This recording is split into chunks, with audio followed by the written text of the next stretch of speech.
दोस्तों मेरी weight gain journey के लास्ट वीडियो में मैंने आपको बताया था किस तरह से ब्लू प्लास्टर को लेके 3-4 दिन पहले ही मैं गिर गई थी और गिरते ही ना मेरा जो पैर प्लास्टर में था उसकी जो तीनों उंगलियां और अंगूठा बाहर था वो उल्टी दिशा में मुड़ गया और उसके बाद वहां पर ना भारी सूजन आ गई। अब इस सूजन को चलकर ना मैंने वहां पे काफी टाइम तक बर्फ अप्लाई किया और फिर जो दिन तय हुआ था उस दिन मैं प्लास्टर खुलवाने के लिए अस्पताल चली गई और इस टाइम ना मैं काफी खुश थी कि चलो भाई जो पहला प्लास्टर था व्हाइट प्लास्टर वो 1 महीना रुका, 15 दिन ये ब्लू प्लास्टर चला, तो 1.5 महीना मेरी इंजरी को कुल मिला के हो गया। आज तो मैं पक्का चल पाऊंगी।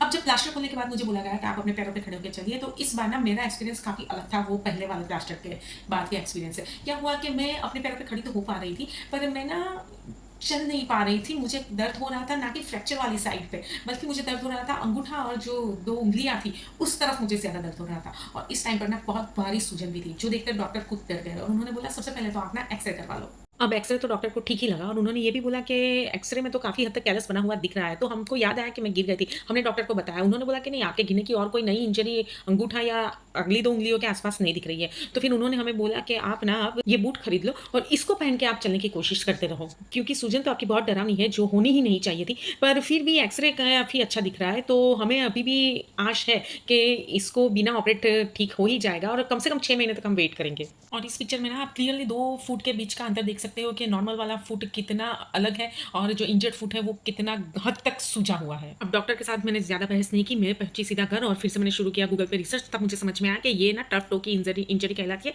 जिसमें अंगूठा ना उल्टी दिशा में मुड़ जाता है और इसके भी 1, 2, 3 स्टेज होते हैं। फॉर्चुनेटली मेरा स्टेज 1 था, जो घर बैठे ही आराम करके और बर्फ़ की सिकाई करके रिकवर हो जाने वाला था। बट शर्त इतनी थी कि मुझे ना इस पैर को अभी एक 1.5 महीना और आराम देना था। तो फिर क्या, मैंने सोच लिया कि 1 महीने तक मैं अभी इस पैर को ना ही ज़मीन पे रखूँगी और मैंने हर 2 घंटे पे इसको बर्फ़ का अप्लाई करना शुरू कर दिया और इसको गर्म पानी में शेक करना शुरू कर दिया और आप देख सकते हैं धीरे-धीरे ना इस पैर में झुर्रियाँ आनी शुरू हो गई। अपना बर्फ़ अप्लाई करने पर सूजन कम हो जाती थी, फिर अपने आप बढ़ जाती थी और गर्म पानी में जब मैं पैर भिगो के रखती थी तो और भी बढ़ती थी, फिर वापस बर्फ़ अप्लाई करती थी, वापस कम हो जाती थी। ये सिलसिला चल रहा था और उतने में ही मुझे पता चला कि मेरा भाई फॉरेन ट्रिप पर जा रहा है, तो फिर मैं अपने इमोशंस कंट्रोल नहीं कर पाई और वो फर्स्ट टाइम था मेरा फ्रैक्चर होने के बाद कि मैं घर से बाहर निकली थी व्हीलचेयर की मदद से, डायपर पहन के मैं गई थी वहाँ पे और it was really very very different experience. घर आने के बाद फिर से वही डरावनी सूजन, आप देख सकते हैं कि दोनों पैरों के बीच में कितना अंतर आ रहा है और पैर पूरी चारों तरफ ऊपर नीचे हर जगह से सूजा हुआ है, कहीं से भी इसमें एक भी हड्डी दिखाई नहीं दे रही है। फिर मैंने बर्फ अप्लाई करना शुरू किया, फिर थोड़ी-थोड़ी झुर्रियाँ होनी शुरू हुई।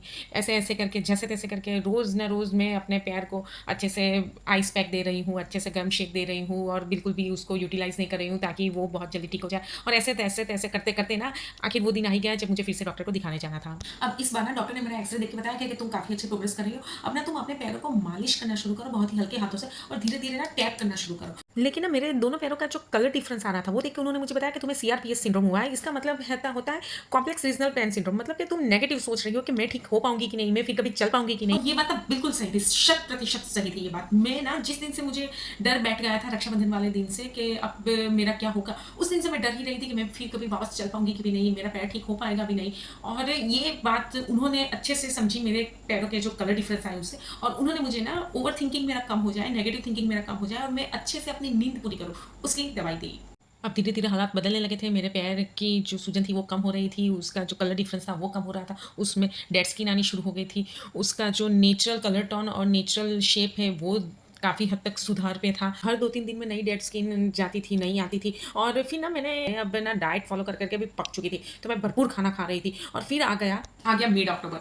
अब इस साल ना, उस साल मतलब अक्टूबर एंड में दिवाली थी शायद 25 अक्टूबर के आस-पास, तो उसके पहले हम डॉक्टर को दिखाने चले गए थे और डॉक्टर ने इस बार भी मेरा एक्सरे देख के मुझे बताया कि भाई आप थोड़ा होल्ड ऑन करो और थोड़ा आराम से अपने आप को, अपने पैर को ट्रीट करो। अभी भी काफ़ी चांसेस रहते हैं रीफ्रैक्चर होने के, क्योंकि अभी आपका जो कैलस है वो इतना हार्ड कैलस नहीं बना है, तो बहुत आराम से आप आगे बढ़ो।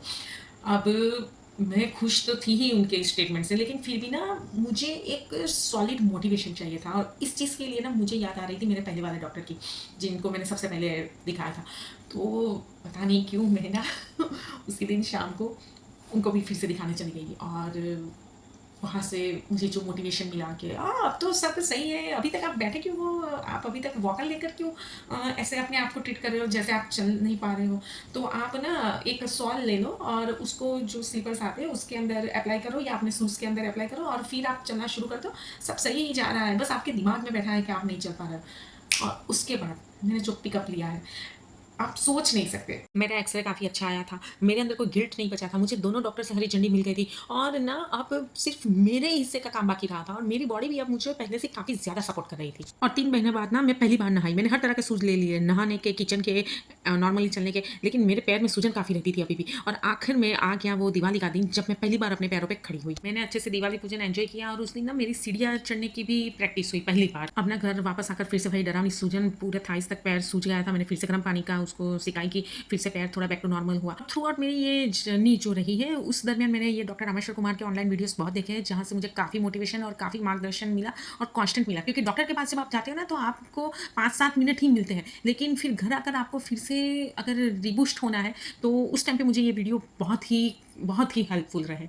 अब ना मेरा पैर धीरे-धीरे काफ़ी हद तक बैक टू नॉर्मल हो रहा था और अब मैं ये जो वॉकर है उसका सहारा छोड़ के इंडिपेंडेंटली भी चल सकती थी, खड़ी हो सकती थी, घूम सकती थी। मैंने अब फंक्शंस में जाना भी शुरू कर दिया था। अच्छे से खा पी रही थी, मोटी भी हो रही थी और नज़दीकी जगह हो तो मैं कहीं घूमने-फिरने भी निकल जाती थी। अब ये जो आप फ़ोटो देख रहे हैं, इस टाइम पे मेरी इंजरी को कम से कम 7 से साढ़े 7 महीने खत्म हो चुके हैं और आप देख सकते हैं अभी भी जो लेफ्ट फुट है मेरा, उसमें थोड़ी-सी सूजन दिख रही है और उसमें ये काले धब्बे भी उँगलियों के नीचे दिख रहे हैं। और इसी के साथ-साथ इसमें ना पेन भी बहुत रहता है और कई बार तो जैसे करंट लग रहा हो ना, ऐसा एहसास भी इसमें बार-बार होता रहता था। और अभी जो आप फ़ोटो देख रहे हैं, ये बिल्कुल रीसेंट फ़ोटो है। मेरी इंजरी को पूरा 1 साल खत्म हुआ है। ये 25 जुलाई 2026 को लिया हुआ फ़ोटो है और अभी भी मेरी उँगलियों के नीचे काले धब्बे दिखते हैं, जबकि पेन और सूजन में पहले से काफ़ी हद तक सुधार है। तो दोस्तों, मेरा 5th मेटाटार्सल फ्रैक्चर और उसी के साथ हुआ टर्फ टो, ऐसी जो डबल इंजरी के साथ मेरी 1 साल की फुट फ्रैक्चर की जर्नी रही, वो मैंने आपको 5 हिस्सों में हार्डली 45 टू 50 मिनट्स में बताई है। और ये बताने का इंटेंस ना ही सिर्फ़ आपको ये कहानी सुनाना था, बल्कि ये ना स्पेशली मैंने मेरे जैसे पेशेंट्स जो है उनके लिए ये वीडियोस बनाया है। क्योंकि डॉक्टर्स के जो वीडियोस होते हैं ना, वो उनकी साइड से होते हैं। वो हमें सिर्फ बायोलॉजिकल इंफॉर्मेशन देते हैं, जो लॉजिकल इंफॉर्मेशन है वो देते हैं। लेकिन ऐसे टाइम पे ना एक पेशेंट जो अलग अलग ट्रॉमा से गुजरता है और जो अलग अलग दर्द महसूस करता है, उसके बारे में कोई नहीं बात करता। और ऐसे वीडियोस ना मुझे हमारे इंडियन लोगों की कोई भी नहीं मिली। मैंने ढूँढने की बहुत कोशिश की, हो सकता है शायद अ, मेरे ढूँढने में वैसे तो कोई कसर नहीं थी, नहीं ही मिली थी। मैंने जो देखा ना, फॉरेनर्स की ऐसी जर्नीज़ के वीडियोज़ थे, लेकिन हमारे किसी पेशेंट के नहीं थे ऐसे वीडियोज़। तो बस ऐसे ही हेल्पफुल होने के लिए, पेशेंट्स मेरे जैसे पेशेंट्स को हेल्पफुल होने के लिए मैंने बताया कि कैसे इमोशनली और पेनफुली हम हालात से गुज़रते हैं। और आपने देखा थ्रू आउट मेरी जर्नी में कि कितने डॉक्टर्स मैं यहाँ से वहाँ गई, वहाँ से यहाँ गई। ऑनलाइन डॉक्टर्स से मैंने वीडियोस देखे और अपने आप को सेल्फ मोटिवेट भी किया। तो बस यही आपको बताना था कि यही मेरी 1 साल की जर्नी है, जो मैंने अच्छे से वेट मेंटेन करके रखा था, अपना सिंगल बॉडी बनाया था।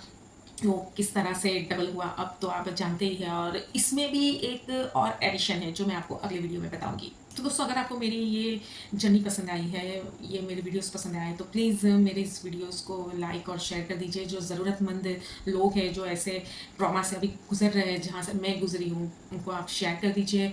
और मेरे चैनल को अगर अभी तक सब्सक्राइब नहीं किया तो प्लीज़ सब्सक्राइब कर दीजिए। तो मिलते हैं अगले वीडियो में, तब तक के लिए tata, bye bye, take care.